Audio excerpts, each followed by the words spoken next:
Hey there, I'm Lance and I'm a gamer. And I'm Sam and I'm a non-gamer. And we are Love to Hate, where we try to help gamers find great games to play with non-gamers. And today we're taking a look at Three Sisters by 25th Century Games. Three Sisters is a roll and write game in which you are going to be growing pumpkins, corn, and green beans. And that's because we're employing the Three Sisters agricultural techniques. That is something that has been passed down from centuries of just agricultural people who know about that sort of thing. I definitely don't know anything about that. Didn't know that was even a thing until this game came out. But that's what you're going to be doing in this game. You're going to be using a die for growing plants in a particular zone in your garden, but you're also going to be taking an action where that die comes from in the rondel on this game. That's right, this is a rondel game as well. One of my favorite mechanics in board gaming. Let's go down below, we'll show you how it works, and then we'll come back and share our thoughts on it as a gamer and non-gamer. All right, here's Three Sisters from 25th Century Games. Let me show you guys how this roll and write game works. In this, you are going to have a central board here that's going to have a rondel of actions that you will select from and a round tracker. And every player is going to receive 2 pages that they are going to use throughout the course of the game. And you can see here that you get a whole bunch of them, so you don't have to worry about running out, although you may want to laminate them so you can reuse them. And you will have a number of pumpkin dice in the game. In a 2-player game, you're going to have 4 dice. You can see that you have 6 included in the box. A first player token for the pumpkin, and this little guy right here, he's a farmer. He's going to mark what actions are available to you in that round. How this game works is the first player is going to roll all of the dice and group them by value. So we have a pumpkin is a 1, and we're going to place the lowest one on the space that is next to the farmer. And then we will put these 2s together because they are the same value, and we're going to place them on the next rondel action. And then our 6 is going to go on this rondel action right here. Wherever you are, wherever you stop with your dice, you're going to put your farmer on the next spot in the rondel, and that will mark where the actions are going to be available to you in the next round. So, starting with the first player, they will select 1 die from one of the available locations, which in this case are these 3 locations. And whatever one I end up picking, I'm going to get 2 things. 1, I will get a garden action, and 2, I will get the rondel action. And I can do those in any order. So let me cover what the garden action is. Let's say I take this 2 right here. The garden action is going to pertain to the value on the die. So this is a 2. And if you look on your board, you have a garden section. See, it says garden right up here. And there are 6 different zones, 1, 2, 3, 4, and 5, 6. And each zone pertains to one of the spots pertaining to the die. So in this case, we got a 2. So we're going to focus on the second zone right here. Now, in each time I take a die, I'm going to do a garden action. What that means is I can either plant 2 crops or I can water all of the crops in that zone that I've already planted. So let's cover what planting is first. When I plant, I'm going to pick 2 crops that I haven't started already growing, and I'm going to mark the bottom box in each of those plants. Now, you have 3 different plants, hence the name Three Sisters. You've got pumpkins, which are going to grow on the outside edge of the garden. You have corn, which are these longer lines right here, and then you have beans, which are the shorter lines. So when I plant, I'm going to mark the lowest box to show that I have started growing this pumpkin right here, or I have started growing this corn right here. Now, what these are going to do for you throughout the course of the game, when you complete a pumpkin, you can see right there at the top of the pumpkin, it's a circle. And when I fill in that circle, I get the reward listed to the left, which that is the icon for goods. And in this case, I'll get 3 goods, and I'll mark that on this sheet over here, down here on this section. When I complete corn, you can see here, I get 3 points at the top of it. And when I complete a bean, I get 1 point. Now, here's the thing about the beans. I cannot start growing the beans until I already have 2 of the corn. So I need to mark this box of corn before I can start growing this corn, or this bean, excuse me.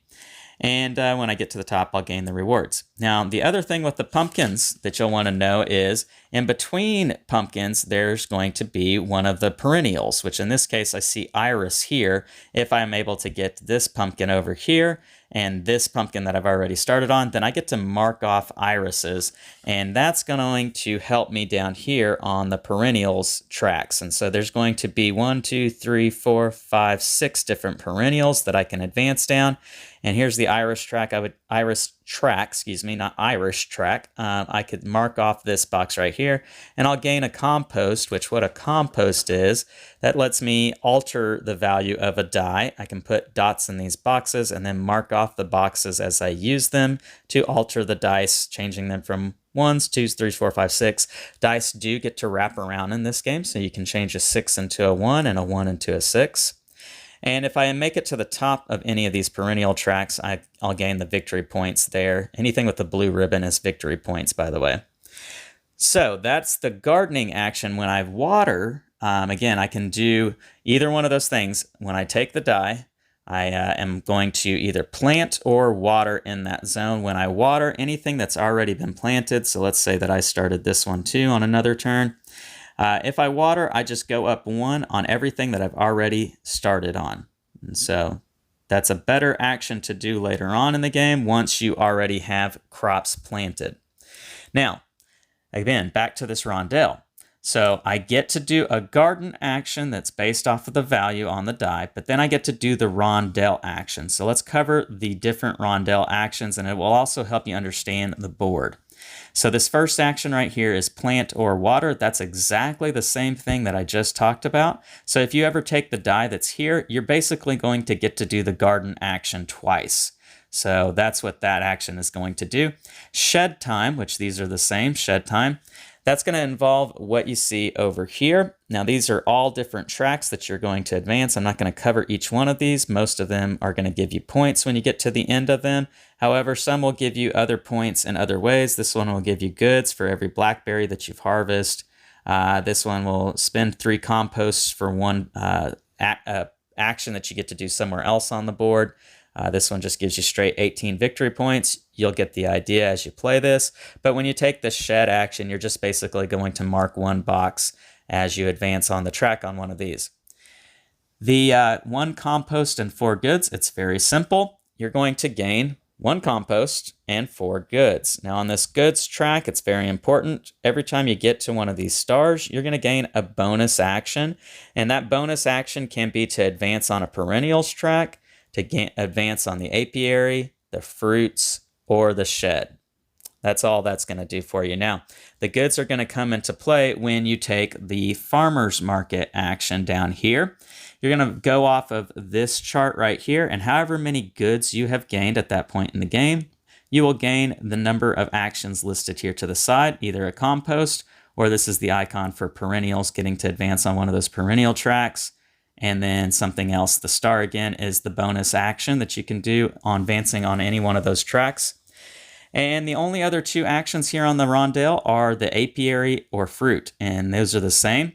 And so whenever you take that action, you're going to advance on the apiary or the fruit tracks. Here's the apiary track. You're going to start here. You're going to go up, and once you get to this point, you have to decide which path you're going to go down next, gaining the rewards listed as you advance. And here's the fruit section. You're going to start from left going to right on each one of these tracks. Anytime you get to a circle, that means you're harvesting that particular plant or that fruit. The squares are just going to be another step you have to cross off before you get to the next one. Notice here on the peaches track, you do get to do a water action. And so you'll pick a zone that you want to water all the crops that you've already planted in that zone. And that's how those tracks work. That's pretty much the gist of the game. Players go back and take 1 die each in turn order. Whatever die is left over out of the dice that are there on the board, so say the next player took the 6 here, and we've got a 1 and a 2. Whichever the lowest one is, all players are going to gain. So every player in this case would get to do the 1 zone for the plant or water action. And then you'll you will do an event. So there's an event at the end of each round. You can see here what's listed. You'll either get to advance on the shed, You'll get to take a farmer's market action, or in the event of rain. Rain is very cool because it's basically doing a water action for all of the zones on your board here. You'll get to advance on all of the crops that you've already started. It's very nice. After 8 rounds, that will be the end of the game. You'll count up all the points. Whoever has the most is going to be the winner, and that is how you play Three Sisters. Now, some tricky rules for when you're playing with non-gamers. You do have to note that there are some things on here that are going to give you bonuses if you've done something else, such as this Mason's jars here. It says 1 good per blackberry harvested. You'll have to remember, if you've marked that off, that you get this reward, because as you go down this track, you're going to harvest, or excuse me, blackberries are here. You'll harvest blackberries as you progress, and you'll have to remember that you have this if you want to get that 1 good and advance on the goods track. There are other instances where this plays out, and you'll just have to remember that you've done that reward, and you should be rewarding yourself as you continue to gain that throughout the course of the game. That's something that's easy to forget. It's also easy to forget these perennials that are in between the pumpkins and marking them off when you have gained both of the surrounding pumpkins. It's easy to forget that as well. It's easy to forget the bonus actions too, so I recommend circling them to remind you, oh yeah, I have that, and then I'm going to mark off that circle as I've used it in my turn, because you will gain numerous bonuses on turns if you're playing good. And you'll want to use all of those bonuses. So that is what you've got going on in this game when playing with non-gamers. Let's take a look at the insert real quick. And this is just a simple cardboard insert. You're going to put the small components into plastic baggies. On top of that, you'll put the game board and the pads of player sheets on top of that. Rule book goes on top. Everything fits nice and neat. And there you go. That's Three Sisters. Let's go back up top and share our thoughts on this one. All right, we're back, and now we're going to share our thoughts on Three Sisters from a gamer and non-gamer's perspective. So, Sam, this is a roll and write game, and I know how you feel about roll and writes. He keeps buying them, and recently we've had a lot. Well, to be fair, this one was sent to us from 25th Century Games, so we thank them for sending it to us, number one. But this is going to be the kind of roll and write where you have 2 different pages for taking more rolling and things writing and trying to advance on different tracks, that sort of thing. So I'm going to be the first to say right off the bat that this is a bit of a more advanced game than what we typically probably look at on this channel. I think you almost planned on not reviewing it with me. I did. To be honest with you guys, I almost thought about doing this one on Hard to Master, our sub-channel, where we look at heavier games, Jeremy and I. But I wanted to try it here because I think it's kind of in the in-between.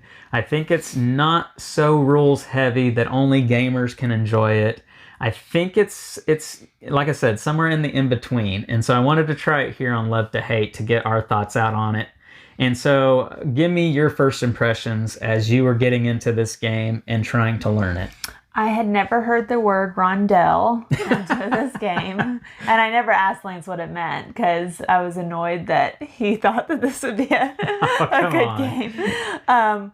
It's overwhelming, I think, because there's all those blank spaces. Yeah. And so when you're looking at it and you're like, I only have this many dice, how is this going to work? It does flow better than I expected. But there is just first looking at it, not knowing anything about it, you're like, how am I supposed to cover all these spaces? And so there's just a lot going on. Yeah, for sure. This game, so much about this game gives me the feelings that I got from this game right here, Hadrian's Wall, which if you're familiar with that, that is a very heavy rules roll and write game. I've never played it. That I absolutely loved. It was one of my favorite games from 2021. And I'm done talking about that, but this game here is very similar to that. You're going to be getting a lot of combos. As you advance on this track, you unlock a bonus which lets you advance on this track, and then if you're smart about the way you chain all of these together, you can get bonus after bonus after bonus. And like Sam was talking about at the beginning of the game, when you just get the 1 die and you mark 1 box off, and that's your whole turn. And you're like, how is this going to work? 7 more rounds of that? How am I going to get any points in this game?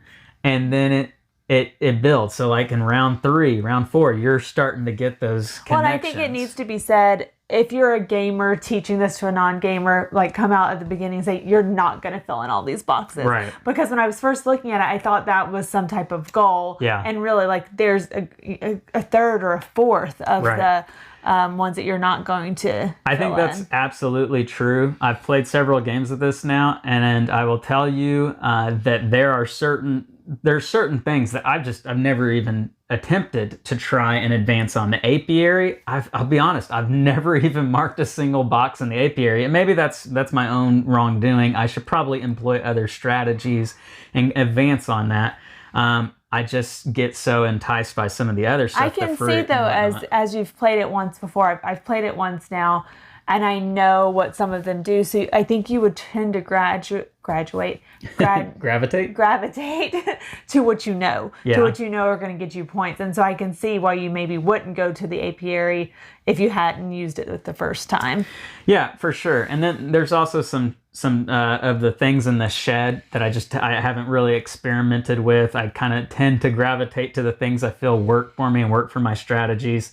So that being the case, having played this several times, there's still other things that I've not tried in this game just yet that, I kind of want to try, and I want to see how it works out with my score and if it gives me a better score, a better result. So, but what you're saying, Sam, I hear you saying that this is a game that is intimidating at first look. Yeah.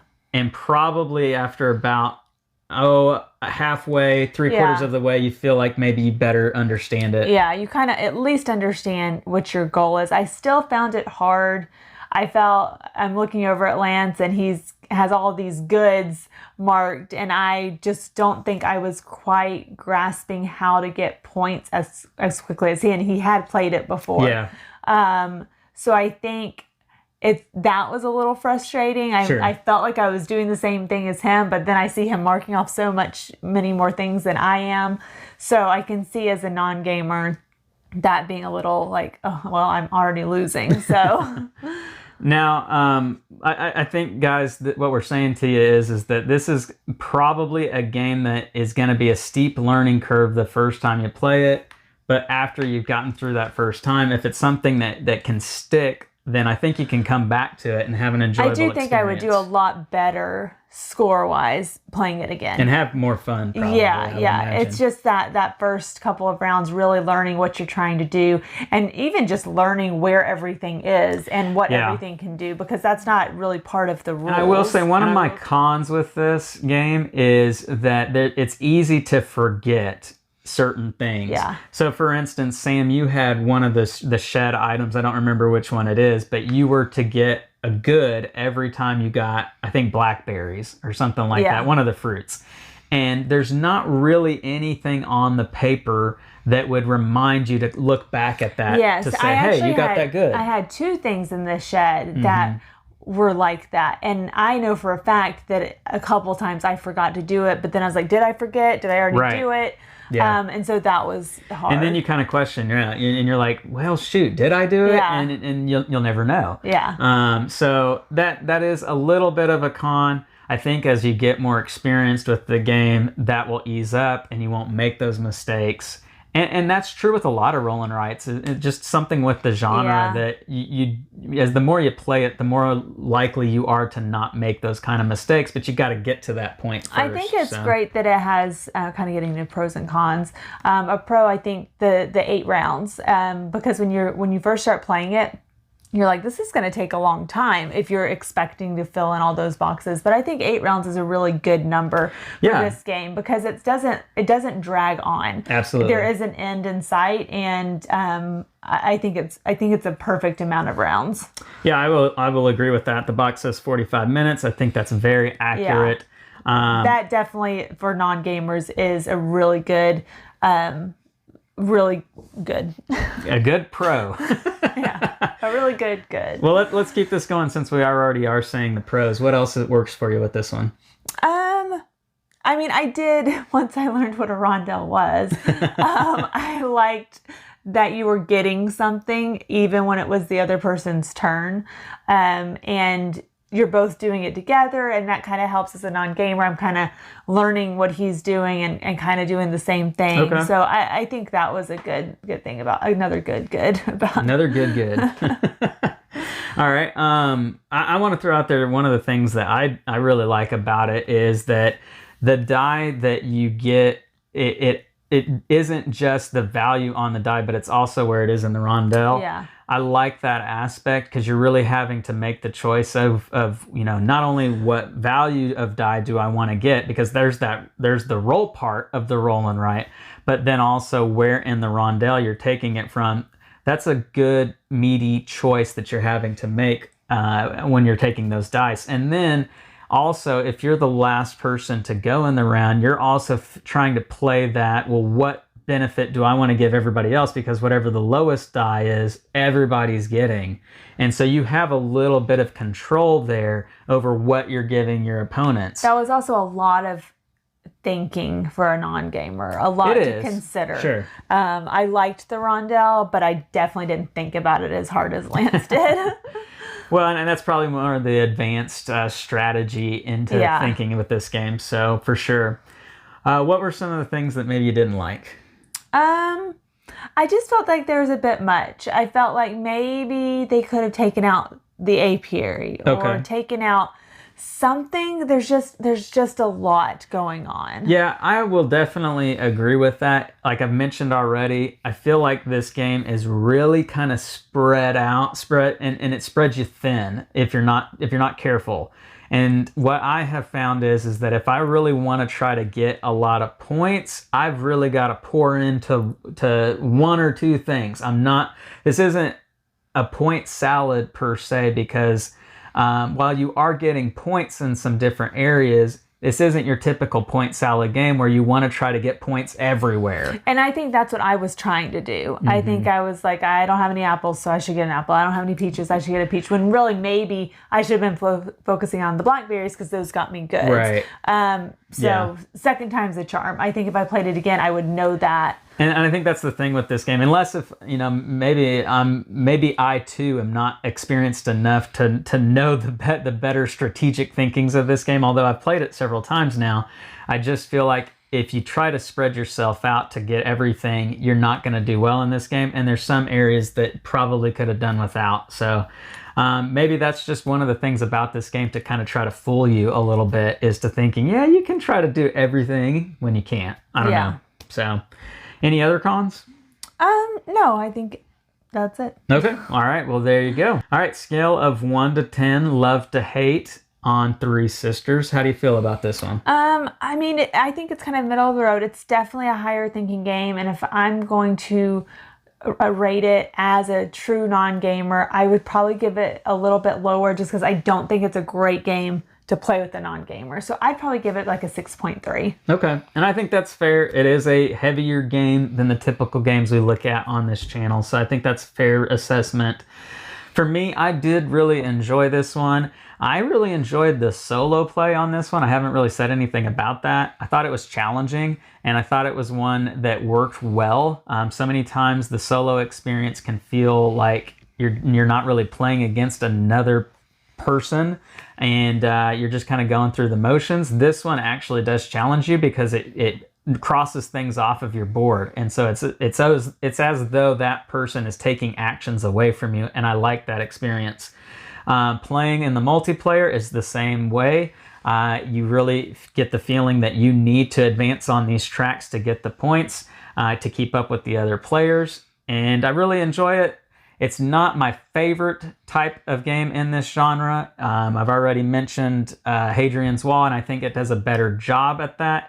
This game is not as heavy as that game, and it's a lot quicker. So I do enjoy it because of the quickness of it. All in all, I think I'm going to give this game about a 7.6. So that's where I fall with Three Sisters. This game comes from 25th Century Games. Go check it out. Make sure to like and subscribe and push that bell button so you get notifications of all our new content. I'm Lance. I'm Sam. And we are Love to Hate, where we try to bridge the gap between gamers and non-gamers. We'll catch you next time.